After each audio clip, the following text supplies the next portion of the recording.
ಮಾಡಿ ಪರಮಾನುಗ್ರಹವನ್ನು ಮಾಡಿಕೊಟ್ಟಿದ್ದಾರೆ ಸಜ್ಜನ ಪ್ರಪಂಚಕ್ಕೆ. ಇವತ್ತು ರಾಘವೇಂದ್ರ ಸ್ವಾಮಿಗಳವರ ನೆರಳಿನಂತೆ ಇದ್ದು ಅವರ ಸೇವಾ ಕೈಂಕರ್ಯವನ್ನು ಹಗಲಿರುಳು ಮಾಡಿರತಕ್ಕಂತಹ ಅಪ್ಪಣಾಚಾರ್ಯರು ಅವರ ಮೇಲೆ ಅನೇಕ ಸ್ತೋತ್ರಗಳನ್ನು ರಚನೆ ಮಾಡಿದ್ದಾರೆ. ಅದು ರಾಘವೇಂದ್ರ ಸ್ತೋತ್ರ ಆಗಿರಬಹುದು, ರಾಘವೇಂದ್ರ ಅಷ್ಟೋತ್ತರ ಶತನಾಮಾವಳಿ ಆಗಿರಬಹುದು, ಈಗ ಅನೇಕ ಕೃತಿಗಳನ್ನು ರಚಿಸಿದ್ದಾರೆ. ಈ ಹಿನ್ನೆಲೆಯಲ್ಲಿ ಅಪ್ಪಣಾಚಾರ್ಯರು ರಾಘವೇಂದ್ರ ಸ್ವಾಮಿಗಳವರ ಜೊತೆಗಿದ್ದಾಗ ಅವರಿನ್ನೇನು ವೃಂದಾವನ ಪ್ರವೇಶ ಮಾಡುತ್ತಾರೆ ಅಂತನ್ನುವ ಒಂದು ವಿಚಾರ ಅವರಿಗೆ ಗೊತ್ತಾಯಿತು. ಅವರು ಈಚೆ ತುಂಗಭದ್ರಾ ನದಿಯ ಆಚೆ ದಡದಲ್ಲಿ ಇದ್ರು. ವೃಂದಾವನ ಪ್ರವೇಶ ಮಾಡುತ್ತಾರೆ ಅಂತನ್ನುವ ವಿಚಾರ ಗೊತ್ತಾದ ತಕ್ಷಣ ತುಂಗಭದ್ರಾ ನದಿಯನ್ನು ದಾಟಿಕೊಂಡು ಆ ಕಡೆ ಬರಬೇಕಾಗಿದೆ. ಈಗ ಆ ಪ್ರಸಂಗದಲ್ಲಿ ಆ ನದಿಯನ್ನು ನೋಡುತ್ತಾರೆ. ರಾಯರ ಸ್ತೋತ್ರ ಅವರ ಬಾಯಲ್ಲಿ ಸ್ಪಾಂಟೇನಿಯಸ್ಲಿ ಅನಾಯಾಸವಾಗಿ ಬರ್ತಾ ಇದೆ. ಶ್ರೀಪೂರ್ಣ ಬೋಧ ಗುರು ತೀರ್ಥವಯೋ ಭೀಪಾರ ಕಾಮಾರಿಮಾಕ್ಷ ವಿಷಮಾಕ್ಷ ಶಿರಸ್ಪರ್ಶಂತಿ ಪೂರ್ವೋತ್ತರಾಮಿತ ತರಂಗಚರತ್ಸು ಹಂಸಾ ದೇವಾಲಿ ಸೇವಿತ ಪರಾಂಘರಿಪಯೋ ಜಲಗ್ನ. ಈ ಪ್ರಕಾರ ರಾಯರ ಸ್ತೋತ್ರ ಅವರ ಬಾಯಿಂದ ಬರ್ತಾ ಇದೆ. ಯಮುನಾ ನದಿ ಕೃಷ್ಣ ಪರಮಾತ್ಮನಿಗೆ ಹೇಗೆ ದಾರಿಯನ್ನು ಕೃಷ್ಣ ಪರಮಾತ್ಮ ಬಂದಾಗ ವಸುದೇವ ಕೃಷ್ಣನನ್ನು ಎತ್ತಿಕೊಂಡಿದ್ದಾನೆ. ಯಮುನಾ ನದಿ ಭೋರ್ಗರಿತಕ್ಕಂಥದ್ದಾಗಿದೆ. ಅವನು ಮಥುರೆಯಿಂದ ಗೋಕುಲಕ್ಕೆ ಕರೆದುಕೊಂಡು ಹೋಗಬೇಕು. ಆ ಪ್ರಸಂಗದಲ್ಲಿ ತಾನೇ ಯಮುನಾ ನದಿ ದಾರಿಯನ್ನು ಬಿಡುತ್ತು ಅಂತ ನಾವು ಭಾಗವತದಲ್ಲಿ ಕೇಳ್ತೇವೆ. ಹಾಗೆ ಇಲ್ಲಿಯೂ ಕೂಡ ಕರಸ್ಥ ದೇವಸ್ಯ ಕುತೋಂತರಾಯ, ಕೈಯಲ್ಲೇ ಕೃಷ್ಣ ಪರಮಾತ್ಮ ಇರುವಾಗ ವಸುದೇವನಿಗೆ ಹೇಗೆ ಯಮುನಾ ನದಿ ಅಡೆತಡೆಯನ್ನು ಮಾಡಲಿಲ್ಲವೋ ತದ್ವತ್ ಇವಲ್ಲಿಯೂ ಕೂಡ ಅಪ್ಪಣಾಚಾರ್ಯರು ಬಾಯಲ್ಲಿ ರಾಘವೇಂದ್ರ ಸ್ತೋತ್ರವನ್ನು ಪಾರಾಯಣ ಮಾಡ್ತಾ ಇದ್ದಾರಾದ್ದರಿಂದ ತುಂಗಭದ್ರಾ ನದಿ ತಾನೇ ದಾರಿಯನ್ನು ಬಿಡುವಂತೆ ತೋರಿಸ್ತಾ ಇದೆ. ಹಾಗೆ ಅಪ್ಪಣಾಚಾರ್ಯರು ರಾಯರ ಸ್ತೋತ್ರವನ್ನು ಪಾರಾಯಣ ಮಾಡಿಕೊಂಡು ಬರುತ್ತಾರೆ. ವೃಂದಾವನ ಪ್ರವೇಶವನ್ನು ಮಾಡಿದ್ದಾರೆ ರಾಯರು ಅಂತ ಗೊತ್ತಾಯಿತು. ತಾವು ಕೂಡ ಸ್ತೋತ್ರವನ್ನು ಮುಕ್ತಾಯಗೊಳಿಸ್ತಾ ಇದ್ದಾರೆ.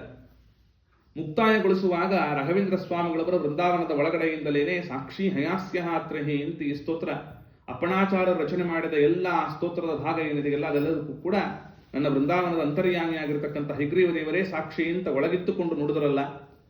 ಅಷ್ಟು ಪರಮಾನುಗ್ರಹಕ್ಕೆ ಪಾತ್ರರಾದ ಅಪ್ಪಣ್ಣಾಚಾರ್ಯರ ವಂಶದಲ್ಲಿ ಬಂದವರು ನಮ್ಮ ಹತ್ತಿಬೆಳಗೊಳ ರಾಮಚಂದ್ರಾಚಾರ್ಯರು. ಆದ್ದರಿಂದ ಆ ಬಾಡದ ವಂಶ, ಅಪ್ಪಣ್ಣಾಚಾರ್ಯರ ವಂಶ ಇದೆಯಲ್ಲ ಅದು ಬಾಡದ ವಂಶ.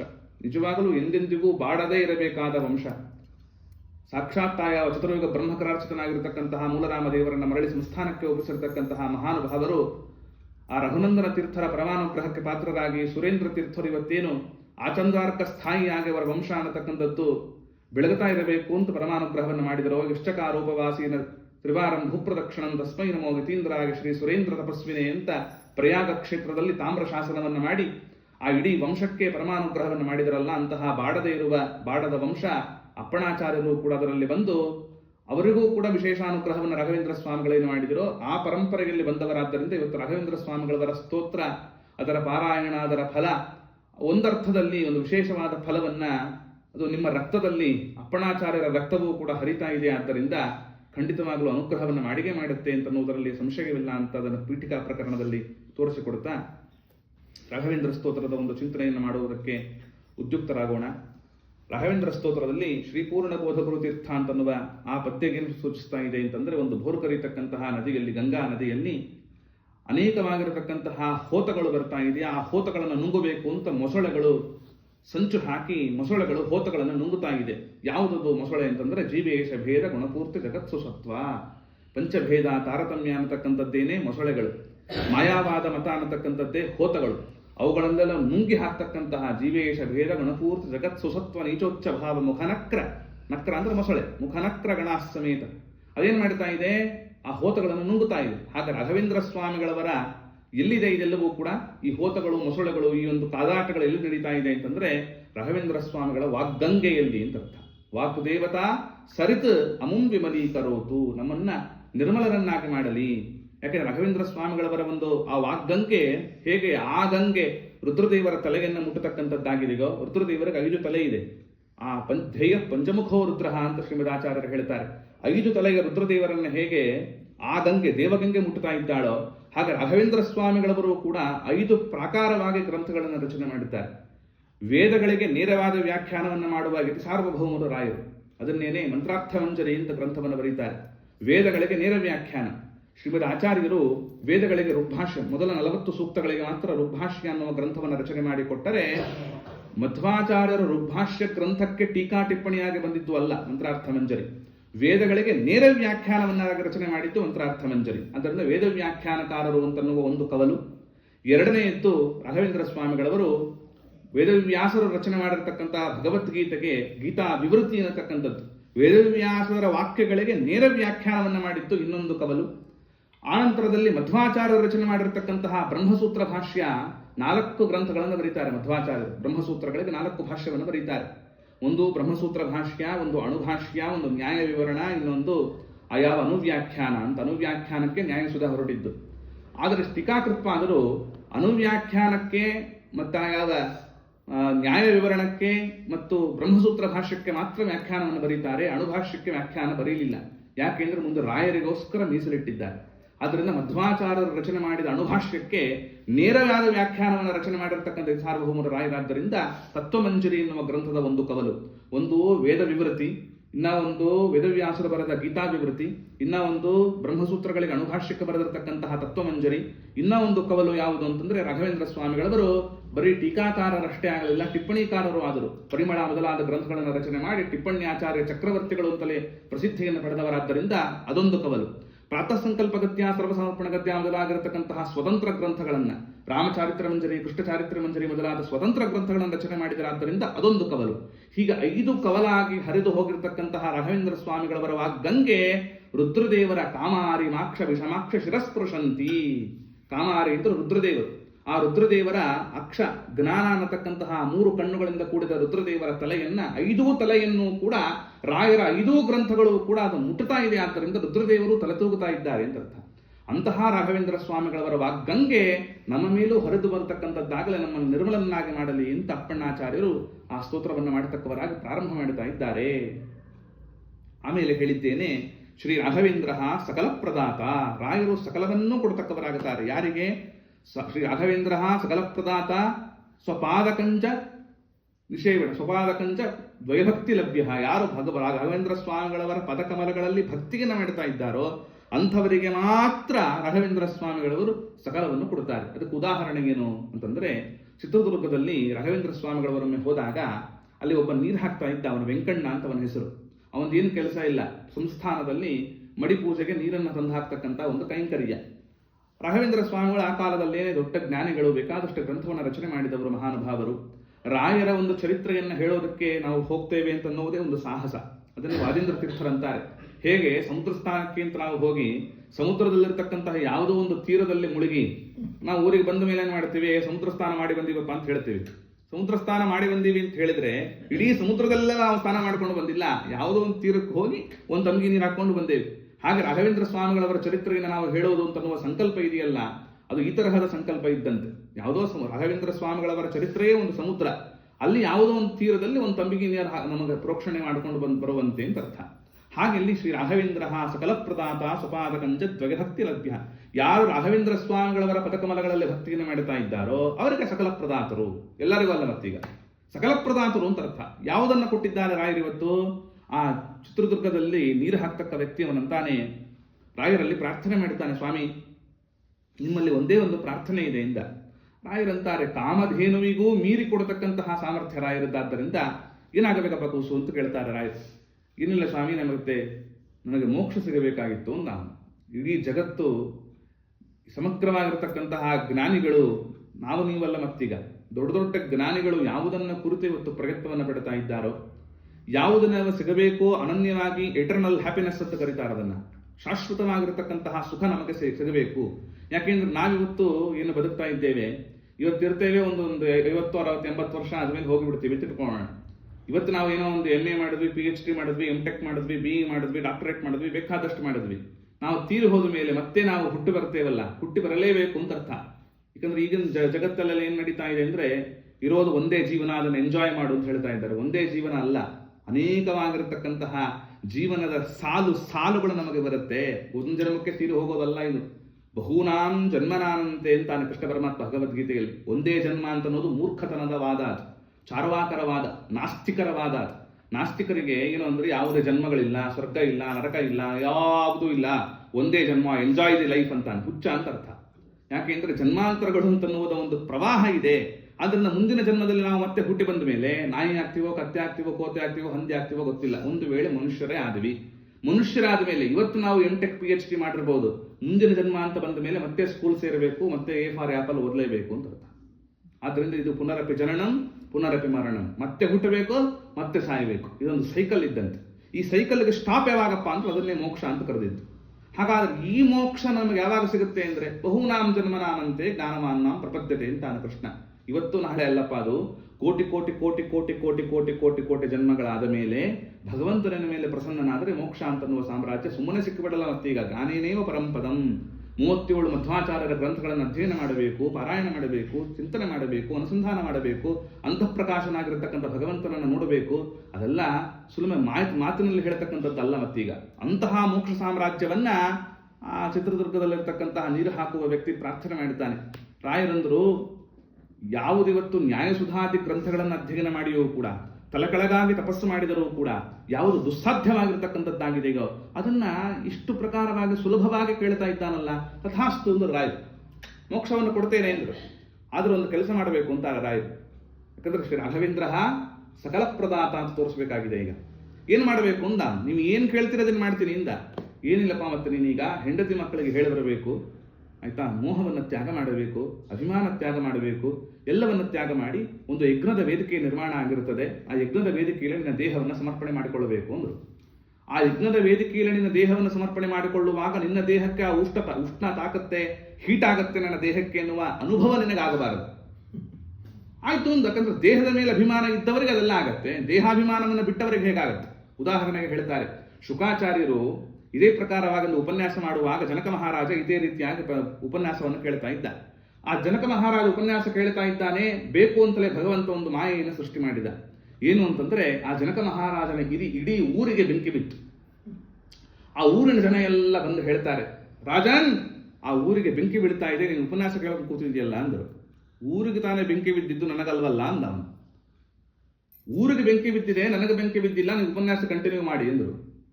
ಸ್ವಲ್ಪ ಹೊತ್ತಾಯ್ತು. ಸ್ವಲ್ಪ ಹೊತ್ತಾದ ಮೇಲೆ, ರಾಜನ್, ಆ ಬೆಂಕಿ ಹತ್ಕೊಂಡು ನಿಮ್ಮ ಮನೆಗೆ ಅರಮನೆಗೆ ಬಂದಿದೆ, ಇಡೀ ಅರಮನೆ ಸುಟ್ಟು ಹೋಗ್ತಾ ಇದೆ ಎಂದ್ರು. ಅರಮನೆ ತಾನೇ ಸುಡ್ತಾ ಇರೋದು, ನನ್ನನ್ನೇನು ಸುಡ್ತಾ ಇಲ್ವಲ್ಲ, ನೀವು ಉಪನ್ಯಾಸ ಶುರು ಮಾಡಿ ಕಂಟಿನ್ಯೂ ಮಾಡಿ ಎಂದ್ರು ಜನಕ ಮಹಾರಾಜ. ಸ್ವಲ್ಪ ಹೊತ್ತಾಯ್ತು. ಇನ್ನು ಸ್ವಲ್ಪ ಹೊತ್ತಾದ ಮೇಲೆ, ರಾಜನ್, ನಿನ್ನ ದೇಹಕ್ಕೆ ಬೆಂಕಿ ಬೀಳ್ತಾ ಇದೆ ಎಂದ್ರು. ದೇಹಕ್ಕೆ ಬೆಂಕಿ ಬೀಳ್ತಾ ಇದೆ, ಆತ್ಮಕ್ಕೆ ಅಲ್ವಲ್ಲ ಅಂದ್ರು ಜನಕ ಮಹಾರಾಜ. ನೀವು ಉಪನ್ಯಾಸ ನೋಡಿ. ಅದು ಆ ತರಹದ ಒಂದು ದೇಹಾಭಿಮಾನದ ತ್ಯಾಗ ಇದೆಯಲ್ಲ, ಅದು ಸುಮ್ಮನೆ ಇವತ್ತು ನಾಳೆ ಬರೋದಲ್ಲ. ಅದು ಯಾವುದೋ ಜನ್ಮಾಂತರದ ಪುಣ್ಯ ಸಂಚಯದ ಒಂದು ಪರಿಪಾಕ ಇದ್ದಾಗ ಮಾತ್ರ ಅದು ಬರುತ್ತದೆ. ಆ ಪರಿಪಾಕ ಆ ಬ್ರಾಹ್ಮಣನಿಗೆ ಬಂದಿದೆ ಅಂತನ್ನುವುದರ ಅರಿವು ರಾಯರಿಗೆ ಗೊತ್ತಿದೆ.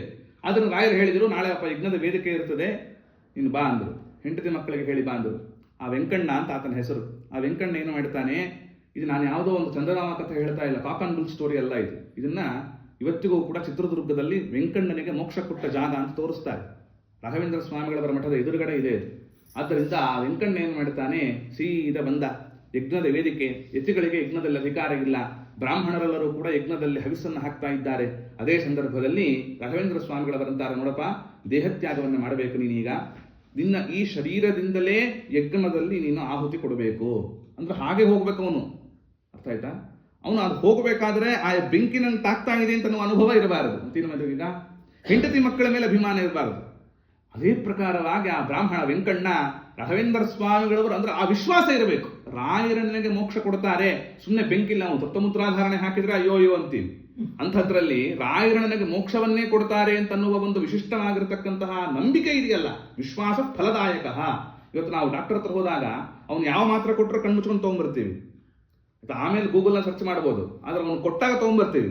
ತಗೊಂಡ್ ಬಂದ್ಮೇಲೆ ಅವ್ನು ತಗೊಂಡ ಮೇಲೆ ನಮಗೆ ವಾಸಿ ಆಗುತ್ತೆ ಎನ್ನುವ ನಂಬಿಕೆ ಇದೆ ನಮಗೆ. ಅವ್ನು ಯಾವ ಮಾತ್ರ ಕೊಟ್ಟರು ತಗೊಂತೀವಿ, ಸೈಕಲಾಜಿಕಲ್ ಎಫೆಕ್ಟ್ ಅಂತೀವಿ ನಾವು.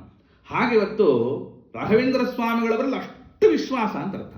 ಒಬ್ಬ ವೈದ್ಯನ ಮೇಲೆ ಎಕ್ಕಷ್ಟಿತ್ತು, ಒಬ್ಬ ವೈದ್ಯನ ಮೇಲೆ ನಮಗೆ ವಿಶ್ವಾಸ ಇದೆ, ರಾಯರ ಮೇಲೆ ವಿಶ್ವಾಸ ಇಲ್ಲ ಅಂದ್ರೆ.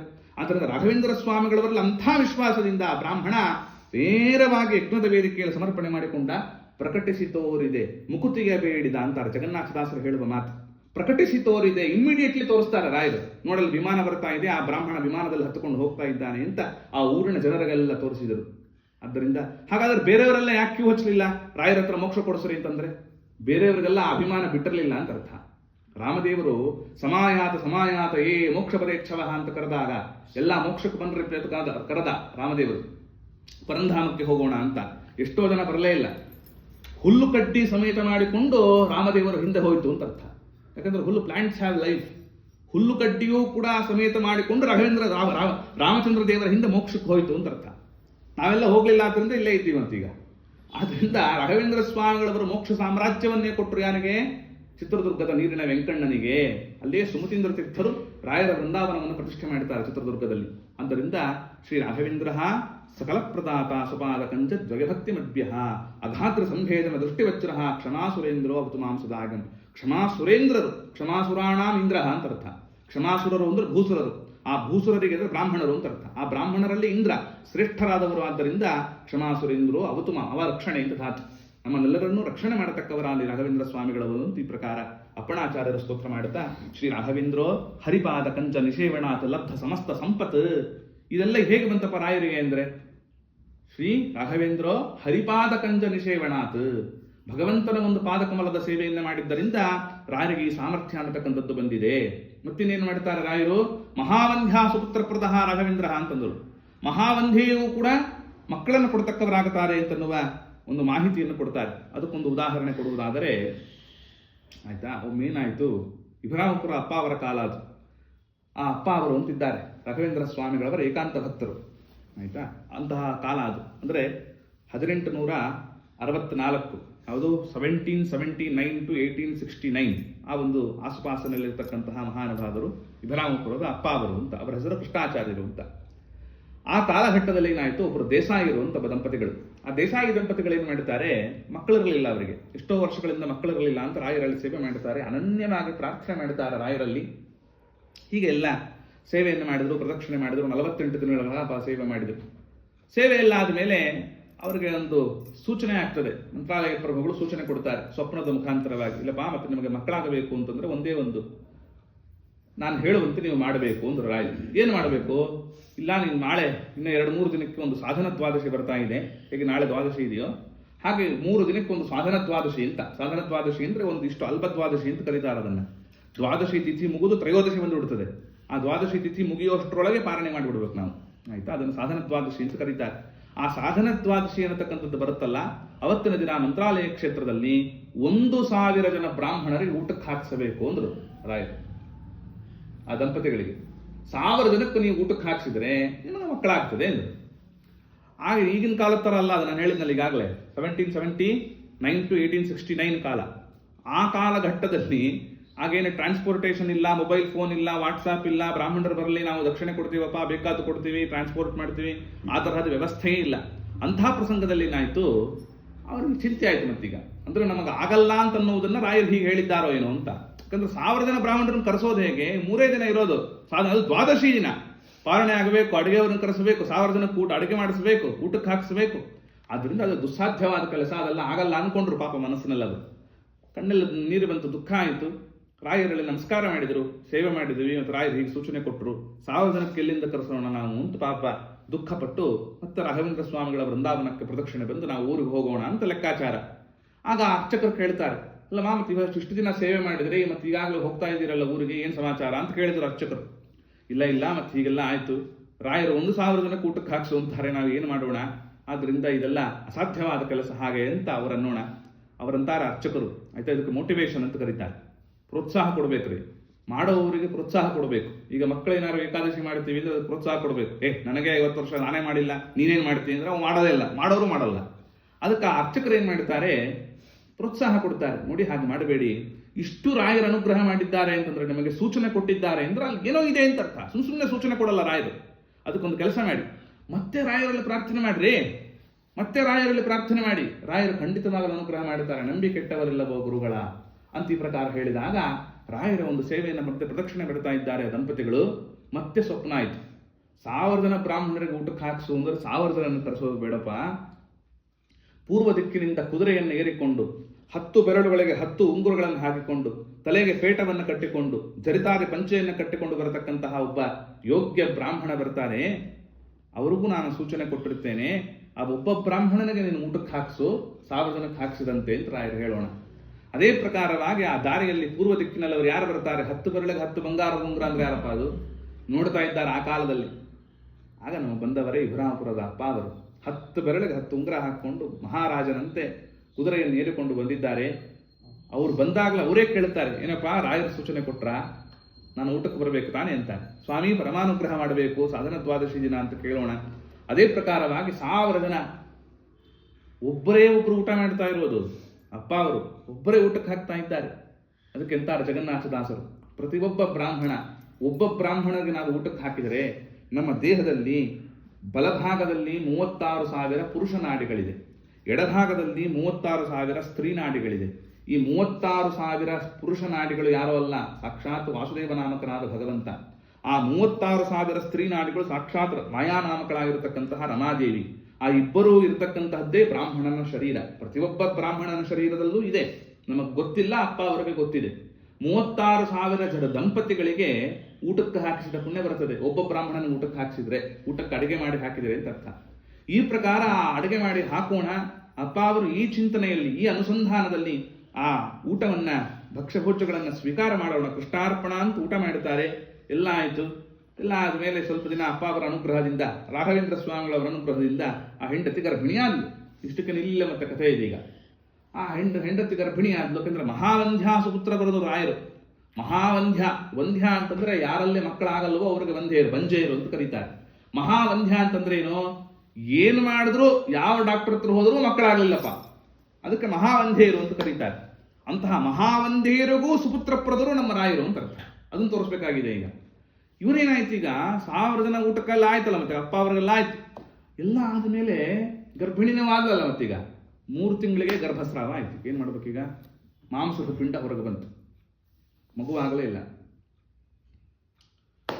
ಮಾಂಸದ ಪಿಂಡ ಆಚೆ ಬಂತೀಗ. ದುಃಖ ಆಯ್ತು. ಏನಿದು, ಅವರು ನಮ್ಮ ನಿಮ್ಮಂತೆ ಕೊರಗಲಿಲ್ಲ. ಮತ್ತೀಗ ರಾಯರಲ್ಲಿ ಇಷ್ಟು ಭಕ್ತಿ ಶ್ರದ್ಧೆಯನ್ನು ಮಾಡಿದ್ರು ಇಂತಹ ಪರಿಸ್ಥಿತಿ ಬಂತಲ್ಲ. ಏನ್ ರಾಯರು ರಾಯರು ರಾಯರು ಅನ್ಕೊಂಡ್ವಿ, ಇದೇನಾ ರಾಯರು ಕೊಟ್ಟಿದ್ದು ಅಂತ ಅನ್ಲಿಲ್ಲ. ಅವರು ಯಾವುದೋ ಜನ್ಮಾಂತರದ ಕರ್ಮ, ಯಾವುದೋ ಜನ್ಮಾಂತರದ ಕರ್ಮದಿಂದ ಹೀಗಾಗಿದೆ ಅಂತ ದುಃಖವನ್ನು ಪಟ್ಟು, ವ್ಯಥೆಯನ್ನು ಪಟ್ಟು ಆ ಮಾಂಸದ ಪಿಂಡವನ್ನೇನೆ ತುಂಗಭದ್ರಾ ನದಿಯಲ್ಲಿ ಹಾಕಿಬಿಡೋಣ, ವಿಸರ್ಜನೆ ಮಾಡಿಬಿಡೋಣ ಅಂತ ಬಂದರು. ದಾರಿಯಲ್ಲಿ ಬರ್ತಾ ಇದ್ದಾರೆ. ಆಗ ಇಲ್ಲಿ ಕೂತಾರಲ್ಲಪ್ಪ ಇವರು, ಅಪ್ಪ ಅವರು ಕೂತಿದ್ರಲ್ಲಿ. ಅದಕ್ಕೆ ರಾಯರ ಸ್ತೋತ್ರದಲ್ಲಿ ಒಂದು ಮಾತು ಬರುತ್ತದೆ, ತದ್ದರ್ಶನಂ ದುರಿತ ಕಾನನದಾವಭೂತಂ. ರಾಘವೇಂದ್ರ ಸ್ವಾಮಿಗಳವರ ದರ್ಶನಕ್ಕೆ ಹೇಳಿಲ್ಲ ಅಲ್ಲಿ ರಾಯರ ಸ್ತೋತ್ರದಲ್ಲಿ. ರಾಗರ ಭಕ್ತರ ದರ್ಶನವೇನೆ ದುರಿತಾರಣ್ಯಕ್ಕೆ ಬೆಂಕಿ ಇದ್ದಂತೆ ಅಂತ ಅರ್ಥ. ತದ್ದರ್ಶನಂ ದುರಿತ ಕಾನನ ದಾವಭೂತಂ. ಆ ಪ್ರಕಾರ ಅವರು ಬರೋಣ. ಏನಪ್ಪ ಏನು ಮಾಡ್ತಾ ಇದ್ದೀರೋ ಅಂತ ಕೇಳಿದ್ರಪ್ಪ ಅವರು.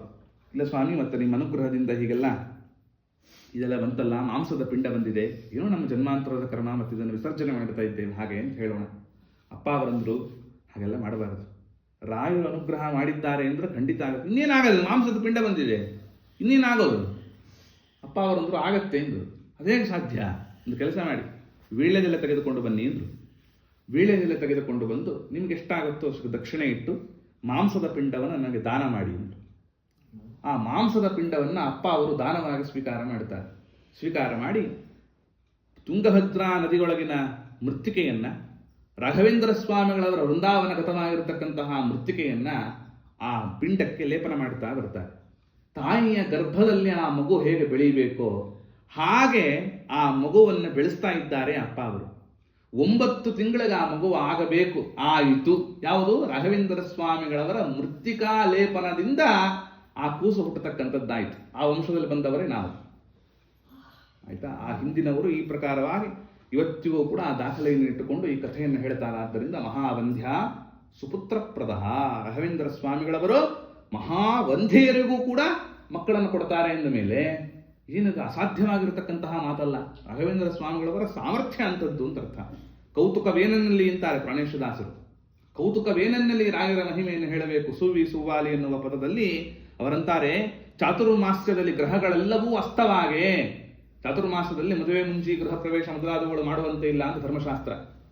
ಹೀಗಿರುವಾಗ ಚಾತುರ್ಮಾಸದಲ್ಲೆಲ್ಲ ಕಡೆಯಲ್ಲಿಯೂ ಕೂಡ ಮುಂಜಿ ಮದುವೆ ಮೊದಲಾದವುಗಳನ್ನು ಮಾಡಬಾರದು ಅಂತ ಧರ್ಮಶಾಸ್ತ್ರದ ನಿಯಮ ಇದ್ದರೂ ಮಂತ್ರಾಲಯ ಕ್ಷೇತ್ರಕ್ಕೆ ನೀವು ಹೋದರೆ ಚಾತುರ್ಮಾಸ್ಯದಲ್ಲಿಯೂ ರಾಯರೇನು ಮಾಡ್ತಾರೆ, ಆ ಗ್ರಹ ನಕ್ಷತ್ರಾದಿಗಳಿಂದ ಆಗಬಹುದಾದ ಒಂದು ದುಷ್ಟ ಪ್ರಭಾವ ಇದೆಯಲ್ಲ ಅದನ್ನು ತಡೆದು ಚಾತುರ್ಮಾಸದಲ್ಲಿ ಮಂತ್ರಾಲಯ ಕ್ಷೇತ್ರಕ್ಕೆ ಬನ್ನಿ, ನಿಮಗೇನು ಬೇಕೋ ಅದನ್ನು ಮಾಡಿಸ್ತೀನಿ ಅಂತಾರೆ ರಾಯರು. ನಿಮಗೆ ಮದುವೆ ಮಾಡಿಸಬೇಕಾ, ಮುಂಜುವಿ ಮಾಡಿಸಬೇಕಾ, ಚಾತುರ್ಮಾಸದಲ್ಲೂ ಮಾಡಿಸಬಹುದು. ಎಲ್ಲಿ? ಮಂತ್ರಾಲಯ ಕ್ಷೇತ್ರದಲ್ಲಿ ಅನ್ನುವ ಒಂದು ವೈಶಿಷ್ಟ್ಯವನ್ನ ಪ್ರಾಣೇಶದಾಸರು ನಮ್ಮ ಯಾವ ರಾಘವೇಂದ್ರ ಸ್ವಾಮಿಗಳವರ ವಿಚಾರದಲ್ಲಿ ಅವರ ಮಹಿಮಾತಿಶಯ ಅಂತ ಅರ್ಥ. ಯಾಕೆಂದ್ರೆ ಪ್ರಹ್ಲಾದರಾಜರೇ ರಾಯರು, ಮತ್ತೆ ಬೇರೆ ಅಲ್ಲವಲ್ಲ. ಪ್ರಹ್ಲಾದ ಗರ್ಭ ವೈಷ್ಣವ ಅಂತ. ಪ್ರಹ್ಲಾದರಾಜರು ನಮ್ಮ ನಿಮ್ಮಂತೆ ಮುದ್ರೆಯನ್ನು ಹಾಕಿಸ್ಕೊಂಡು ವೈಷ್ಣವರಾದವರಲ್ಲ, ಗರ್ಭದಲ್ಲಿದ್ದಾಗಲೇ ವೈಷ್ಣವರು ಅಂತ ಅರ್ಥ. ಸಾಕ್ಷಾತ್ ಇಂದ್ರದೇವರು ಕೊಂದು ಬಿಡ್ತೀನಿ ಅದನ್ನ ಅಂತ ಬಂದರು. ಯಾಕಂದ್ರೆ ಆ ಗರ್ಭದಲ್ಲಿ ಬರ್ತಾ ಇರೋದು ಯಾರೋ ಏನೋ ಕೊಂದು ಬಿಡ್ತೀನಿ ಅಂತ ಬಂದರು. ನಾರದರು ಹೇಳ್ತಾರೆ, ಅಯ್ಯೋ ಇಂದ್ರ, ನೀನ್ ನಮಸ್ಕಾರ ಮಾಡಬೇಕು ಅದಕ್ಕೆ ಅಂದ್ರು. ಅಂಥ ಗರ್ಭ ಅದರೊಳಗಿರೋದು. ಆದ್ರಿಂದ ಗರ್ಭಕ್ಕೆ ನಮಸ್ಕಾರ ಮಾಡಬೇಕು ಅಂತಂದಾಗ ಸಾಕ್ಷಾತ್ ಇಂದ್ರದೇವರು ಕಯಾದುವಿಗೆ ಪ್ರದಕ್ಷಿಣೆ ಹಾಕಿ ಆ ಗರ್ಭಕ್ಕೆ ನಮಸ್ಕಾರ ಮಾಡಿಕೊಂಡು ಹೋಗ್ತಾರೆ. ಅಂತಹ ಪವಿತ್ರವಾದ ಗರ್ಭ ಅದು. ಯಾಕೆಂದ್ರೆ ಹಿರಣ್ಯಕಶ್ಯಪು ಅವನು ತಪಸ್ಸು ಮಾಡ್ತೀನಿ ಅಂತ ಹೋಗಿದ್ದ ಅಲ್ಲಿಗೆ. ತಪಸ್ಸು ಮಾಡ್ತೀನಿ ಅಂತ ಹೋದಾಗ ಮೊಟ್ಟ ಮೊದಲ ಮಾರ್ಗ ತಪಸ್ಸಿಗೆ ಅಂತ ಹೋದ. ಇನ್ನೇನು ಗಿಡದ ಕೆಳಗಡೆ ಕೂತ್ಕೊಂಡು ತಪಸ್ಸು ಮಾಡಬೇಕು. ಮಾಡುವ ಸಂದರ್ಭದಲ್ಲಿ ಮೇಲೆ 2 ಪಕ್ಷಿಗಳು ಬಂತು. ಪಕ್ಷಿಗಳು ಬಂದು ಹರಿಹರಿ ಹರಿಹರಿ ಅಂತಂದು, ಛೇ ಇದ್ಯಾವುದೋ ಸರಿಗಿಲ್ಲ, ಇದು ದುರ್ಮುಹೂರ್ತದಲ್ಲಿ ಬಂದಿದ್ದೇನೆ, ನನ್ನ ಶತ್ರುವಿನ ಒಂದು ಆ ಸ್ಮರಣೆ ನನ್ನ ಕಿವಿಗೆ ಬೀಳ್ತಾ ಇದೆ, ಇದ್ಯಾವುದು ಸರಿಯಾಗಿರ್ತಕ್ಕಂಥ ಮುಹೂರ್ತ ಅಲ್ಲ ಅಂತ ಹಿರಣ್ಯಕಶಿಪು ತಪಸ್ಸನ್ನು ಬಿಟ್ಟು ಬಂದ. ವಾಪಸ್ ಬಂದ ಮನೆಗೆ. ಕೈಯಾದು ಕೇಳ್ತಾಳೆ, ಯಾಕೆ ಸ್ವಾಮಿ ವಾಪಸ್ ಬಂದ್ರಿ ಇದ್ರು. ಇಲ್ಲ, ನನ್ನ ಶತ್ರುವಿನ ಸ್ಮರಣೆ ಏನ್ ಮಾಡ್ತಾ ಇತ್ತು, ಅದಕ್ಕೆ ಒಳಗೆ ಹೋಗು, ನಾನು ಹೇಳ್ತೇನೆ ಏನಾಯ್ತು ಕಥೆ ಅಂತ ಅನ್ನೋದನ್ನು ಹೇಳ್ತೇನೆ ಅಂತ ಒಳಗೆ ಬಂದ. ಒಳಗೆ ಬಂದಾಗ ಅವನಿಗೆ ವಿಶೇಷವಾಗಿರತಕ್ಕಂತಹ ಒಂದು ರತಿಕ್ರೀಡೆಯನ್ನಾಡಬೇಕು ಅಂತ ನಮ್ಮ ಮನಸ್ಸಾಗಿದೆ. ಆ ಕಯಾದುವಿನ ಜೊತೆಗೆ ಇನ್ನೇನು ಗರ್ಭಾದಾನ ಮಾಡಬೇಕು. ಗರ್ಭಾದಾನ ಮಾಡುವಾಗ ಕೇಳಿದ್ಲಿ ಇವಳು ಕಯಾದು, ಯಾಕೆ ಸ್ವಾಮಿ ವಾಪಸ್ ಬಂದ್ರಿ ಅಂತ. ಆಗ ಅವನಂತಾನೆ, ಇನ್ನೇನು ಗರ್ಭಾದಾನ ವೀರ್ಯ ಸ್ಖಲನ ಆಗಬೇಕು. ಇಲ್ಲ, ಹರಿಹರಿ ಹರಿಹರಿ ಅಂತ ಹೇಳಿದ್ದು ಅನ್ನಬೇಕಾದ್ರೆ ವೀರ್ಯ ಸ್ಖಲನ ಆಯ್ತು. ಆ ಹರಿನಾಮ ಸ್ಮರಣೆಯಿಂದ ಒಳಗಡೆ ಗರ್ಭ ಅನ್ನತಕ್ಕಂಥದ್ದು ಪ್ರವೇಶ ಮಾಡಿತು. ಆದ್ದರಿಂದಲೇ ಪ್ರಹ್ಲಾದರಾಜರು ಹುಟ್ಟಿದರು ಅಂತ ನರಸಿಂಹ ಪುರಾಣದಲ್ಲಿ ಹೇಳ್ತಾರೆ. ಆದ್ದರಿಂದ ಪ್ರಹ್ಲಾದರಾಜರು ಹುಟ್ಟಬೇಕಾದ್ರೆ ಸಾಮಾನ್ಯವಾದದ್ದಲ್ಲ. ಹಾಗಾದ್ರೆ ಹಿರಣ್ಯಕಶಿಪುವಿನಂತಹ ದೈತ್ಯನಿಗೆ ಇಂತಹ ಕೂಸು ಹೇಗೆ ಹುಟ್ಟಿತು ಅಂದ್ರೆ ಇದೇ ಕಾರಣ ಅಂತ ಅರ್ಥ. ಈ ಪ್ರಕಾರ ಒಳಗೆ ಪ್ರವೇಶ ಮಾಡಿರ್ತಕ್ಕಂತಹ ಕೂಸು ಗರ್ಭ ವೈಷ್ಣವ ಅಂತ ಅದಕ್ಕೆ ಹೇಳಿತ್ತು. ಹುಟ್ಟುತ್ತಾನೆ ಅವನ ವೈಷ್ಣವ. ನಾರದರ ಬಂದು ಆ ಕೂಸಿಗೆ ಉಪದೇಶ ಮಾಡ್ತಾ ಇದ್ರೆ ಒಳಗಿರತಕ್ಕಂಥ ಪ್ರಹ್ಲಾದರಾಜರು ಹ್ಞೂ ಹ್ಞೂ ಅಂತ ಹೂ ಕೊಡ್ತಾ ಇದೆ ಎನ್ಬೇಕಾದ್ರೆ ನಾರದರಿಂದ ಗರ್ಭದಲ್ಲಿಯೇ ಉಪದೇಶವನ್ನು ಸ್ವೀಕಾರ ಮಾಡಿದ ಮಹಾನುಭಾವರು ಆ ಪ್ರಹ್ಲಾದರಾಜರು. ಅಂತಹ ಯಾವ ಪ್ರಹ್ಲಾದರಾಜರೇನೇ ಆಯ್ತಾ, ರಹಿತಾಸುರೋಸುರ ಅಂತಾರೆ ವೇದವ್ಯಾಸ ದೇವರು. ಅವನು ಅಸುರ ಕುಲದಲ್ಲಿ ಬಂದಿದ್ದರೂ ಅಸುರತನದ ಯಾವುದೇ ರೀತಿಯಾಗಿರತಕ್ಕಂತಹ ಸಂಪರ್ಕ ಅವನಿಗಿರಲಿಲ್ಲ. ಅದೊಂದು ಸ್ಪೆಷಾಲಿಟಿ ಅಂತ ಅರ್ಥ. ಅಂತಹ ಪ್ರಹ್ಲಾದರಾಜರು ನರಸಿಂಹದೇವರು ಆವಿರ್ಭೂತರಾಗಿ ಆಯ್ತಾ, ಸ್ತಂಭಾರ್ಭ ಕಾಸಹನ ಡಿಂಭಾಗ ದತ್ತವರ ಗಂಭೀರ ನಾದ ನೃಹರೇ. ಎಲ್ಲಿದ್ದಾರೆ ನೀವು ನರಸಿಂಹ ಅಂತ ಕೇಳ್ತಾನೆ. ದೇವರೆಲ್ಲಿದ್ದಾರೆ ನಿಮ್ಮ ದೇವರು ಅಂತ ಕೇಳಿದಾಗ, ನೀನು ಕಂಬ, ನಿನಗೆ ಕಾಣಲ್ಲ ಅಂದ ಪ್ರಹ್ಲಾದರಾಜರು. ಕಂಬದಲ್ಲಿದ್ದಾನೆ ಅಂತ ಹೇಳಿದ ಅವನು, ಆದ್ರೆ ನೀನು ಕಂಬ, ನಿನಗೆ ಕಾಣಲ್ಲ ಅಂದ. ಯಾಕೆ? ಕಂಬಕ್ಕೂ ನಿನಗೂ ಏನು ವ್ಯತ್ಯಾಸ? ಕಂಬಕ್ಕೂ ಕಣ್ಣು ಕಿವಿ ಮೂಗು ಬಾಯಿ ಎಲ್ಲ ಇಲ್ಲದೇ ಇದ್ದರೂ ಜ್ಞಾನ ಹೇಗಿಲ್ಲವೋ, ನಿನಗೆಲ್ಲ ಇದ್ರೂ ಜ್ಞಾನ ಇಲ್ಲ. ಅದಕ್ಕೆ ಕಂಬಕ್ಕೂ ನಿನಗೂ ಏನು ವ್ಯತ್ಯಾಸ ಇಲ್ಲ. You are also non living thing, ಅದು ನಾನ್ ಲಿವಿಂಗ್ ಥಿಂಗ್. ಬಿಕಾಸ್ ಅದಕ್ಕೂ ವಿವೇಕ ಜ್ಞಾನ ಇಲ್ಲ, ನಿನಗೂ ವಿವೇಕ ಜ್ಞಾನ ಇಲ್ಲ. ನೀನು ಅವಿವೇಕಿ, ಅದು ಅವಿವೇಕಿ, ನಿನಗೆ ಕಾಣಲ್ಲ ಅಂದ್ರು. ಹೌದಾ? ಇದು ಸರ್ವತ್ರ ಅಂದ. ಏನು ಎಲ್ಲಾ ಕಡೆಯಲ್ಲೂ ಇದ್ದಾನಾ ನಿಮ್ಮ ಈಶ್ವರ ಅಂದ. ಹೌದು, ಎಲ್ಲ ಕಡೆಯಲ್ಲಿ ಇದ್ದಾನೆ ಎಂದು. ಸರಿ, ಕಂಬನ ಹೊಡಿತೇನೆ ಅಂತ ಕಾಲಿಂದ ಒದ್ದು ಒಂದು ಗುದ್ದದ ಮೇಲೆ ಏನಾಯ್ತು? ನರಸಿಂಹದೇವರು ಪ್ರಾದುರ್ಭಾವರಾಗ್ತಾ ಇದ್ದಾರೆ. ಪ್ರಳಯಾಕಾರದ ಒಂದು ಅಗ್ನಿಯಂತೆ ಪ್ರಜ್ವಲಿಸತಕ್ಕಂಥವರಾಗಿ ನರಸಿಂಹದೇವರು ಆ ಹಿರಣ್ಯಕಶಿಪುವನ್ನು ಸಂಜೆಯವರೆಗೂ ಕೂಡ ಆಟ ಆಡಿ ಸಂಧ್ಯಾ ಸಮಯದಲ್ಲಿ ಅವನನ್ನು ಕರಳು ಬಗೆದು ಸಂಹಾರ ಮಾಡತಕ್ಕವರಾದರಲ್ಲ. ಆಗ ಕೇಳ್ತಾರೆ, ಬ್ರಹ್ಮಾದಿ ದೇವತೆಗಳ ಬಂದು ಸ್ತೋತ್ರ ಮಾಡಿದರೂ ನರಸಿಂಹದೇವರು ಶಾಂತರಾಗಲಿಲ್ಲ. ರಮಾದೇವಿ ಸ್ತೋತ್ರ ಮಾಡಿದ್ರು ಗುರ್ರ ಅಂತ ಇದ್ದಾನೆ. ಹಾಗಂತಾರೆ ರಮಾದೇವಿಯರಿಗೆ ನೋಡದೇ ಇರೋ ರೂಪ ಏನು ಪ್ರಹ್ಲಾದರಾಜರು ನೋಡಿದ್ರು ಅಂತ ಅರ್ಥ ಅಲ್ಲ. ಪ್ರಹ್ಲಾದರಾಜರಿಗೆ ಒಂದು ಸ್ಪೆಷಾಲಿಟಿ ಕೊಡಬೇಕಾಗಿದೆ. ಆಗ ನಮ್ಮಲ್ಲಿ ತಾರತಮ್ಯ ಅಂತ ಅನ್ನುವುದು ಬಿಡುವಂತೆ ಇಲ್ಲ.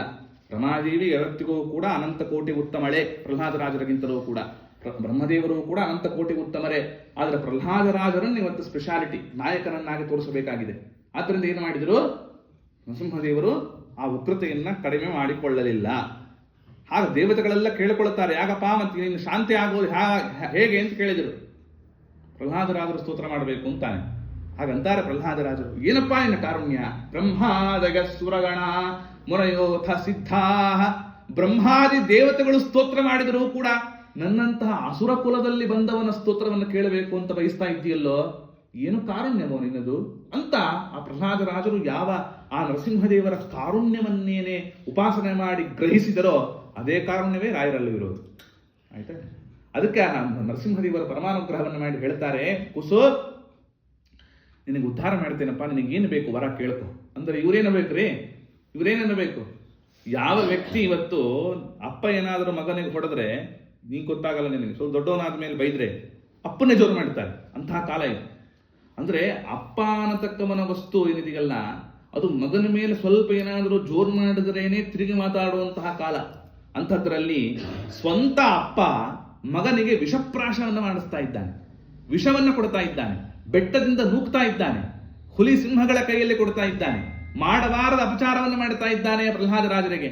ಆದರೂ ಪ್ರಹ್ಲಾದರಾಜರು ನರಸಿಂಹದೇವರು ಕೇಳಿಕೊಂಡಾಗ ಏನು ಬೇಕಪ್ಪ ನಿನಗೆ ಅಂತ ಪ್ರಹ್ಲಾದರಾಜರನ್ನು ಕೇಳಿದಾಗ ಪ್ರಹ್ಲಾದರಾಜರು ಆಡುವ ಮಾತು ಪಿತಾಮೇ ಪೂಯೇತ, ಅಪ್ಪ ನರಸಿಂಹ ನಮ್ಮಪ್ಪ ಉದ್ಧಾರ ಆಗಬೇಕು ಅಂದ.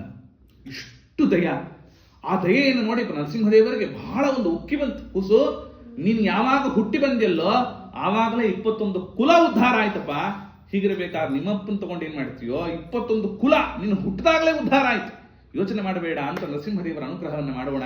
ಕೊನೆಗೆ ಹೇಳ್ತಾರೆ, ಬಾರೋ ಪ್ರಹ್ಲಾದ ಮೋಕ್ಷಕ್ಕೆ ಹೋಗೋಣ ಅಂತ ಭಗವಂತ ಕರೆದ್ರೆ ನಾನು ಬರಲ್ಲ ಅಂದ. ನೈತಾನ್ ವಿಹಾಯ ಕೃಪಣಾನ್ ವಿಮುಕ್ಷ್ಯ ಯೋಗ್ಯಾನ್, ಅನೇಕ ಜನರು ನನ್ನ ಹಿಂಬಾಲಕರಾಗಿ ಕಲಿಯುಗದಲ್ಲಿಯೂ ಕೂಡ ಬರತಕ್ಕವರಾಗುತ್ತಾರೆ, ಅವರನ್ನೆಲ್ಲರನ್ನ ಬಿಟ್ಟು ನಾನು ಒಬ್ಬನೇ ಮೋಕ್ಷಕ್ಕೆ ಬರುವವನಲ್ಲ ಅಂತ ಪ್ರಹ್ಲಾದರಾಜರ ಮಾತುಗಳನ್ನು ಮುತ್ತುಗಳನ್ನು ಆಡಿದಾಗ ನರಸಿಂಹದೇವರು ನೋಡುತ್ತಾರೆ, ಏನು ದಯಾಳುತನವೋ ನಿನದು, ಇಂಥ ದಯಾಳು ಸ್ವಭಾವ ನನ್ನ ಭಕ್ತರಲ್ಲಿ ಯಾರಲ್ಲೂ ಕಾಣಲಿಲ್ವಲ್ಲೋ, ಅಂಥ ದಯಾಳುತನದ ಒಂದು ಪೀಕ್ ಅಂತಾರಲ್ಲ ಅಂಥ ಪೀಕರಿದೆ ರಾಯರಿಗೆ. ಆದ್ದರಿಂದಲೇನೆ ಯೋಗೀಂದ್ರ ತೀರ್ಥರವರನ್ನು ಸ್ತೋತ್ರ ಮಾಡುವಾಗ ದುರ್ವಾದಿಧ್ವಾಂತರವಗೆ ವೈಷ್ಣವೇಂದಿ ವರೆಂದವೇ ಶ್ರೀ ರಾಘವೇಂದ್ರ ಗುರವೇ ನಮೋ ಅತ್ಯಂತ ದಯಾಳವೇ, ಅತ್ಯಂತ ದಯಾಳುಗಳು ನಮ್ಮ ರಾಯರು ಅಂತ ಅರ್ಥ. ಆ ಪ್ರಹ್ಲಾದರಾಜರ ಅಂತಹ ಒಂದು ಗುಣ, ಪ್ರಹ್ಲಾದರಾಜರೇ ರಾಘವೇಂದ್ರ ಸ್ವಾಮಿಗಳವರಾದ್ದರಿಂದ ಅವರೇನೇ ಮುಂದೆ ವ್ಯಾಸರಾಜ ಗುರು ಸಾರ್ವಭೌಮರಾಗಿ ಅವತಾರ ಮಾಡ್ತಾರೆ ಅಂತ ಅರ್ಥ. ವ್ಯಾಸರಾಜರದ್ದಲ್ಲ ಮತ್ತಷ್ಟೇ ಸಾಮಾನ್ಯವಾದದ್ದಲ್ಲ. ಯಾಕೆ ನಾನು ಇದನ್ನು ಹೇಳ್ತಾ ಇದ್ದೇನೆ ಅಂದ್ರೆ ರಾಘವೇಂದ್ರ ಸ್ವಾಮಿಗಳವರ ಒಂದು ಚರಿತ್ರೆ ರಾಯರಲ್ಲಿ ಮಾತ್ರ ಈ ವಿಭೂತಿ ರೂಪದ ಪ್ರಾಕಟ್ಯ ಅನ್ನತಕ್ಕಂಥದ್ದು ಬಂದಿದೆ ಅಂತಲ್ಲ. ಮತ್ತೀಗ ವಿಭೂತಿ ರೂಪ ಅಂದ್ರೆ ಏನು, ಯಾರಲ್ಲೂ ಇಲ್ಲದೆ ಇರತಕ್ಕಂಥ ಒಂದು ಸ್ಪೆಷಾಲಿಟಿ ಇರಬೇಕು. ಒಂದು ಸ್ಕೂಲಿನಲ್ಲಿ 10 ಜನ ಇದ್ದಾರೆ ಅಂತಂದ್ರೆ ಆ 10 ಜನರಲ್ಲಿ ಒಬ್ಬನು ಮಾತ್ರ ಒಂದು ಯುನೀಕ್ ಆಗಿ ಐಡೆಂಟಿಟಿ ಆಗಿ ಮೇಲೆ ಬರ್ತಾ ಇರ್ತಾನೆ. ಯಾಕೆ ಅವನು ಬರ್ತಾ ಇದ್ದಾನೆ ಅಂದ್ರೆ ಅವನೆಲ್ಲ ಸ್ಪೆಷಾಲಿಟಿ ಇದೆ ಅಂತ ಅರ್ಥ. ಹಾಗೆ ರಾಯರಲ್ಲಿ ಮಾತ್ರ ಸ್ಪೆಷಾಲಿಟಿ ಇರೋದಲ್ಲ, ರಾಯರ ಎಲ್ಲಾ ಜನ್ಮದಲ್ಲೂ ಸ್ಪೆಷಾಲಿಟಿ ಇದೆ ಅಂತ ಅರ್ಥ. ವ್ಯಾಸರಾಜರ ಕಾಲದಲ್ಲೂ ಹಾಗೆ. ಮತ್ತೀಗ ವ್ಯಾಸರಾಜ ಗುರು ಸಾರ್ವಭೌಮರ ಬಗ್ಗೆ ಹೇಳಬೇಕಾದ್ರೆ ಹೇಳ್ತಾರೆ, ಈ ಸುಜನ ಇದ್ದೇನು ಮಾಡಿದರು ವ್ಯಾಸ ಮುನಿ ಒಬ್ಬ ಮಧ್ಯಮತವನ್ನು ಉದ್ಧರಿಸಿದ. ವ್ಯಾಸರಾಜ ಗುರು ಸಾರ್ವಭೌಮರ ಒಂದು ವೈಶಿಷ್ಟ್ಯವನ್ನು ಕೇಳ್ತಾ ಇದ್ರೆ ಮೈ ನಿಮಿರೇಳಬೇಕು, ರೋಮಾಂಚನ ಆಗಬೇಕು, ಕಿವಿಗಳೆಲ್ಲವೂ ಕೂಡ ಅಗಲಾಗಬೇಕು. ವ್ಯಾಸರಾಜರು ಅಂತಂದ್ರೆ ಅಂತಹ ಒಂದು ಪ್ರಭೆ ನಮ್ಮಲ್ಲಿ ಹರಿಯಬೇಕು ಅಂತ ಅರ್ಥ. Who never touched a women ಅಂತಂತಾನೆ ಒಬ್ಬ ಇಂಗ್ಲಿಷ್ ಹ್ಯೂನಿತ್ ಸಾಂಗ್ ಅಂತಕ್ಕ ವ್ಯಕ್ತಿ. ಯಾವ ಒಬ್ಬ ವಿಜಯನಗರ ಸಾಮ್ರಾಜ್ಯದಲ್ಲಿ ಕೃಷ್ಣದೇವರಾಯನಿಗೆ ಉಪದೇಶಕನಾಗಿರ್ತಕ್ಕಂತಹ ಒಬ್ಬ ಮಹಾನುಭಾವ, ಒಬ್ಬ ಸಂತ ಇದ್ದ, ಅವನ ಜೀವನದಲ್ಲಿ ಒಬ್ಬನೇ ಒಬ್ಬ ಹೆಣ್ಣನ್ನ ಮುಟ್ಟಲಿಲ್ಲ, ಒಂದು ಹೆಣ್ಣನ್ನು ನೋಡಲಿಲ್ಲ. ಬಂಗಾರದ ಎಳೆ ಭೂಲೋಕದಲ್ಲಿ ಬಂದು ಓಡಾಡಿದರೆ ಹೇಗಿರಬೇಕು ಹಾಗಿದ್ರು ಅವರೇ ವ್ಯಾಸರಾಜ ಗುರು ಸಾರ್ವಭೌಮರು ಅಂತ ಅರ್ಥ. ಅಂತಹ ವ್ಯಾಸರಾಜ ಗುರು ಸಾರ್ವಭೌಮರು ಆಯ್ತಾ, ಒಂದೊಂದಲ್ಲ ಅವರ ಚರಿತ್ರೆ. ಮತ್ತೀಗ ಇಡೀ ಮಾಧ್ವ ಇತಿಹಾಸದಲ್ಲಿಗೇನೆ, ಸಮಗ್ರವಾಗಿರತಕ್ಕಂಥ ಮಾಧ್ವ ಮಠಗಳ ಇತಿಹಾಸದಲ್ಲಿಗೇನೆ ವ್ಯಾಸರಾಜರು ತೋರಿರತಕ್ಕಂಥ ಮಹಿಮೆಯನ್ನು ಯಾರೂ ತೋರಲಿಲ್ಲ ಅಂತ ಅರ್ಥ. ವಾಪಸ್ ತಗೊಳ್ಳಲ್ಲ ಈ ಮಾತು. ವ್ಯಾಸರಾಜರು ತೋರಿದ ಮಹಿಮೆ ಇದೆಯಲ್ಲ, ನೋ ಬಡಿ ಕುಡ್ ಶೋ ಇಟ್ ಅಂತ ಅರ್ಥ. ಅಂಥ ಅದ್ಭುತವಾದ ಮಹಿಮೆಗಳನ್ನು ತೋರಿಸಿದ್ದಾರೆ. ಇವತ್ತು ತಿರುಪತಿಗೆ ಶ್ರೀನಿವಾಸನ ದರ್ಶನ ಆಗೋದೇ ಕಷ್ಟ ಇವತ್ತು. ಅಂಥದ್ರಲ್ಲಿ ತಿರುಪತಿಗೆ ತಿಮ್ಮಪ್ಪನನ್ನ 12 ವರ್ಷಗಳ ಕಾಲ ಮುಟ್ಟಿ ಪೂಜೆ ಮಾಡಿದ ಕೀರ್ತಿ ಅದು ವ್ಯಾಸರಾಜರಿಗೆ ಒಬ್ಬರಿಗೆ ಇಡೀ ಮಾಧ್ವೈತಿಗಳಲ್ಲಿ ಅಂತ ಅರ್ಥ. ಅಷ್ಟೇ ಅಲ್ಲ, ಮತ್ತೀಗ ವಿಶ್ವಪಾವನ ಮಠ ಅನ್ನತಕ್ಕಂತಹ ಒಂದು ದೊಡ್ಡ ಯೂನಿವರ್ಸಿಟಿ ಆಗಿನ ಕಾಲದಲ್ಲಿ ಅಂತಾರೆ, ನಳಂದ ವಿಶ್ವವಿದ್ಯಾನಿಲಯವಂತೆಯೇ ವಿಶ್ವವಿದ್ಯಾನಿಲಯವನ್ನು ನಿರ್ಮಾಣ ಮಾಡಿ ಆಯ್ತಾ, ಲಕ್ಷಾವಧಿ ಬ್ರಾಹ್ಮಣರ ಕುಟುಂಬಗಳಿಗೆ ಮನೆಗಳನ್ನು ಕೊಟ್ಟವರಿಗೆ ಪೋಷಣೆಯನ್ನು ಮಾಡಿ ಊಟೋಪಚಾರಗಳನ್ನು ಕರುಣಿಸಿ ಲಕ್ಷ ಬ್ರಾಹ್ಮಣ ದ್ವಿಜಗಳನ್ನ ರಕ್ಷಣೆ ಮಾಡಿರತಕ್ಕಂತಹ ಶ್ರೇಯಸ್ಸು ಅದು ವ್ಯಾಸರಾಜ ಗುರು ಸಾರ್ವಭೌಮರಿಗೆ ಅಂತ ಅರ್ಥ. ಅಷ್ಟೇ ಅಲ್ಲದೇನೆ ಇವತ್ತು ಪುರಂದರದಾಸರು, ಕನಕದಾಸರಂತಹ ದೊಡ್ಡದಾಗಿರತಕ್ಕಂಥ ದಾಸ ಸಾಹಿತ್ಯದ ಮೇರುವನ್ನ ಜಗತ್ತಿಗೆ ಪರಿಚಯ ಮಾಡಿಸಿದ ಕೀರ್ತಿ ಅದು ವ್ಯಾಸರಾಜ ಗುರು ಸಾರ್ವಭೌಮರದ್ದು ಅಂತ ಅರ್ಥ. ಅಷ್ಟೇ ಅಲ್ಲದೇನೆ ಇವತ್ತು ನಮ್ಮ ವ್ಯಾಸರಾಜ ಗುರುಸಾರ್ವಭೌಮರು ನ್ಯಾಯಾಮೃತ, ತರ್ಕತಾಂಡವ, ಚಂದ್ರಿಕಾದಂತಹ ಗ್ರಂಥಗಳನ್ನ ನರಸಿಂಹದೇವರ 3 ಕಣ್ಣುಗಳಂತೆ ಅಂತಾರೆ. ನೇತ್ರಾಣಿ ವಕ್ತ್ರಯೋಪಿ ತ್ರಿಜಗತಿ ನೃಹರೇರಿಂಧತೆ ಯತ್ಪ್ರಬಂಧಾ ಮಾಯಾತಂತ್ರಾಮರಾರಿ ಸ್ಮಯಮಪನಗತೋ ಮಧ್ವ ಸಿದ್ಧಾಂತ ನಾಮ್ನೋ. ಮಧ್ವಾಚಾರ್ಯರ ಸಿದ್ಧಾಂತವನ್ನು ರಕ್ಷಣೆ ಮಾಡುವುದರಲ್ಲಿ ನೇತ್ರಾಣಿ ವಕ್ತ್ರಯೋಪಿ ತ್ರಿಜಗತಿ ನೃಹರೇ ಇಂಧತೆ ಯತ್ಪ್ರಬಂಧಾ, ಇದು ನಮ್ಮ ವ್ಯಾಸರಾಜ ಗುರು ಸಾರ್ವಭೌಮರ ಪ್ರೌಢಿಮೆ ಅಂತ ಹೇಳ್ತಕ್ಕವರಾಗುತ್ತಾರೆ. ಅಷ್ಟೇ ಅಲ್ಲದೇನೆ ಆಶೆದು ಹಿಮಾಚಲ ಪರ್ಯಂತರದ ಪರ್ಯಟನೆಯನ್ನು ಮಾಡುತ್ತಾ 732 ಹನುಮತ್ ವಿಗ್ರಹಗಳನ್ನು ಪ್ರತಿಷ್ಠೆ ಮಾಡಿದ ಏಕೈಕ ವ್ಯಕ್ತಿಗಳು ವ್ಯಾಸರಾಜ ಗುರು ಸಾರ್ವಭೌಮರು. ಹಿಂದೂ ಸಾಮ್ರಾಜ್ಯವನ್ನು ಆ ಪ್ರಕಾರವಾಗಿ ಸಂಸ್ಥಾಪನೆ ಸಂರಕ್ಷಣೆಯನ್ನು ಮಾಡಿದ ಮಹಾನುಭಾವರು. ಅಷ್ಟೇ ಅಲ್ಲದೇನೆ ಇವತ್ತು ಇಡೀ ಮಾಧ್ವ ಇತಿಹಾಸದಲ್ಲಿ ಕರ್ನಾಟಕ ಸಿಂಹಾಸನವನ್ನ, ವಿಜಯನಗರ ಸಾಮ್ರಾಜ್ಯವನ್ನ ಆಯ್ತಾ, ಕೃಷ್ಣದೇವರಾಯನ ಕೆಳಗಿಳಿದಾಗ, ಕುಹುಯೋಗ ಬಂದಾಗ ಕರ್ನಾಟಕ ಸಿಂಹಾಸನವನ್ನ ಆಳಿರತಕ್ಕಂತಹ ದಿಗ್ಧಂತಿ ವ್ಯಕ್ತಿಗಳು ವ್ಯಾಸರಾಜ ಗುರು ಸಾರ್ವಭೌಮರು. ಆದ್ದರಿಂದ ವ್ಯಾಸರಾಜ ಗುರು ಸಾರ್ವಭೌಮರ ಮಹಿಮೆ ಅದು ಅಗಾಧ, ಅಕಾಟ್ಯ, ಅನನ್ಯ, ಪ್ರಚಂಡವಾಗಿರತಕ್ಕಂಥದ್ದು ಅಂತ ನಾವು ತಿಳಿದಾಗ ಅದೇ ವ್ಯಾಸರಾಜರೇ ರಾಘವೇಂದ್ರ ಸ್ವಾಮಿಗಳವರಾಗ ಅವತಾರ ಮಾಡುತ್ತಾ ಇದ್ದಾರೆ. ಸಂತಾನ ಸಂಪತ್, ಪರಿಶುದ್ಧ ಭಕ್ತಿ, ವಿಜ್ಞಾನ ವಾಕ್ತೇಹ ಸುಪಾಠವಾದಿಂದತ್ವ, ಶರೀರೋತ್ಥ ಸಮಸ್ತ ದೋಷಾನ್ ಹತ್ವ ಸನೋವಿಯಾದ್ ಗುರು ರಾಘವೇಂದ್ರ. ರಾಘವೇಂದ್ರ ಸ್ವಾಮಿಗಳವರು ಬೇಕಾದ್ದನ್ನು ಕರುಣಿಸ್ತಾರೆ. ಸಂತಾನ ಸಂಪತ್ತು, ಪರಿಶುದ್ಧ ಭಕ್ತಿ, ವಿಜ್ಞಾನ, ವಾಕ್ದೇಹ ಸುಪಾಠವ. ವಾಗ್ದೇಹ ಸುಪಾಠವ ಅಂದ್ರೇನು? ಕೆಲವರಿಗೆ ಸ್ಟ್ಯಾಮರಿಂಗ್ ಇರ್ತದಪ್ಪ, ಕೆಲವರಿಗೆ ದೇಹದ ಒಂದು ಪಾಠವ ಇರಲ್ಲ, ಆಯ್ತಾ, ಅಂಥದ್ದನ್ನು ಕೂಡ ಪರಿಹಾರ ಮಾಡತಕ್ಕವರಾಗುತ್ತಾರೆ ರಾಘವೇಂದ್ರ ಸ್ವಾಮಿಗಳವರು. ಈ ಪ್ರಕಾರ ಅವರನ್ನು ಹೇಳುತ್ತಾ ಅಪರೋಕ್ಷೀಕೃತ ಸರಿಷಃ ಸಮಪೇಕ್ಷಿತ ಭಾವಜಃ ಅಪೇಕ್ಷಿತ ಪ್ರದಾತಾನ್ಯೋ ರಾಘವೇಂದ್ರಾನ್ನ ವಿದ್ಯತೆ. ಅಪರೋಕ್ಷೀಕೃತ ಶ್ರೇಷಃ, ಭಗವಂತನನ್ನು ಅಪರೋಕ್ಷೀಕರಿಸಿಕೊಂಡವರು ಮಹಾನುಭಾವರು. ಆಯ್ತಾ, ಕೃಷ್ಣ ಪರಮಾತ್ಮ ವ್ಯಾಸರಾಜರ ಮುಂದೆ ಕುಣಿತಾ ಇದ್ದ. ಪ್ರಹ್ಲಾದರಾಜರಿಗೆ ನರಸಿಂಹದೇವರು ಪ್ರಕಟರಾದರು. ರಾಘವೇಂದ್ರ ಸ್ವಾಮಿಗಳವರಿಗೆ ಆ ಮೂಲರಾಮದೇವರ ಪರಮಾನುಗ್ರಹ ಅವರಿಗೆ ಪ್ರಾಪ್ತವಾಗ್ತಕ್ಕಂಥದ್ದಾಯಿತು. ಆದ್ದರಿಂದ ಅಪರೋಕ್ಷೀಕೃತ ಶ್ರೇಷಃ ಸಮ್ಯಕ್ ಉಪೇಕ್ಷಿತ ಭಾವಜಃ. ಭಾವಜ, ಭಾವ ಅಂದ್ರೆ ಮನ್ಮಥ, ಆಯ್ತಾ, ಭಾವಜ ಅಂದ್ರೆ ಭಾವ ಅಂದ್ರೆ ಭಗವಂತನ ಒಂದು ಮನಸ್ಸು, ಜ ಭಗವಂತನ ಮನಸ್ಸಿನಿಂದ ಹುಟ್ಟಿದ್ದು ಮನ್ಮಥ. ಅಂತಹ ಮನ್ಮಥನನ್ನ ಉಪೇಕ್ಷೆ ಮಾಡಿದವರು ಸಮ್ಯಕ್ ಉಪೇಕ್ಷಿತ ಭಾವಜಃ. ಇಂತಹವರು ನಮ್ಮ ರಾಘವೇಂದ್ರ ಸ್ವಾಮಿಗಳವರು ಅಂತ ಅವರನ್ನು ಸ್ತೋತ್ರ ಮಾಡುತ್ತಾರೆ. ಕೊನೆಗೊಂದು ಮಾತನ್ನು ಹೇಳ್ತಾ ನಾನು ಮುಗಿಸ್ತಕ್ಕವನಾಗುತ್ತೇನೆ. ವಾದೀಂದ್ರ ತೀರ್ಥರವರ ಮೇಲೆ ಗುರುಗುಣಸ್ತವನ ಅಂತ ರಚನೆ ಮಾಡಿದ್ದಾರೆ. ಅವರಲ್ಲಂತಾರೆ, ರಾಯರ ಒಂದು ಪ್ರಭೆ ರಾಘವೇಂದ್ರ ಸ್ವಾಮಿಗಳವರ ವೃಂದಾವನದಲ್ಲಿ ಹೇಗಿದ್ದಾರೆ ಗೊತ್ತಾ? ಇನ್ನು ರಾಯರ ವೃಂದಾವನದ ಮಹಿಮೆಗೂ ಬೇಕಾದಷ್ಟಿದೆ. ಗೋಪಾಲದಾಸರು, ವಿಜಯದಾಸರೆಲ್ಲ ಬೇಕಾದಷ್ಟು ವರ್ಣನೆ ಮಾಡಿದ್ದಾರೆ. ಅದೆಲ್ಲ ಬೇಕಾದಷ್ಟು ಚರಿತ್ರೆ. ಇದಕ್ಕೆ ಹೇಳಿದ್ದು ನಾನು ಸಮುದ್ರ ಸ್ನಾನ ಮಾಡಿದಂತೆ ಅಂತ ಅರ್ಥ. ಅದಕ್ಕಂತಾರೆ ನಮ್ಮ ಇವರು ಯಾರು ರಾಘವೇಂದ್ರ ವಿಜಯದಲ್ಲಿ ಏನು ಬರೀತಾರೆ ನಾರಾಯಣಾಚಾರ್ಯರ ರಾಯರ ಮೇಲೆ, ಎಲ್ಲ ಅಗಾಧವಾದದ್ದು ಅದೆಲ್ಲ. ಮತ್ತೀಗ ಅದರಲ್ಲಿ ಕೇವಲ 1% ಮಾತ್ರ ಹೇಳಿದಂತೆ ಇದೆ ಅಷ್ಟೇ, ಅಷ್ಟೊಂದು ಹೇಳಿಲ್ಲ ಮತ್ತೆ ನಾನೀಗ. ಆ ವಾದೀಂದ್ರ ತೀರ್ಥರು ಗುರುಗುಣಸ್ತವನದಲ್ಲಿ ಒಂದು ಮಾತಂತಾರೆ, ರಾಯರ ವೃಂದಾವನದಲ್ಲಿ ಹೇಗಿದ್ದಾರೆ, ಅವರ ಪ್ರಭೆ ಹೇಗಿದೆ.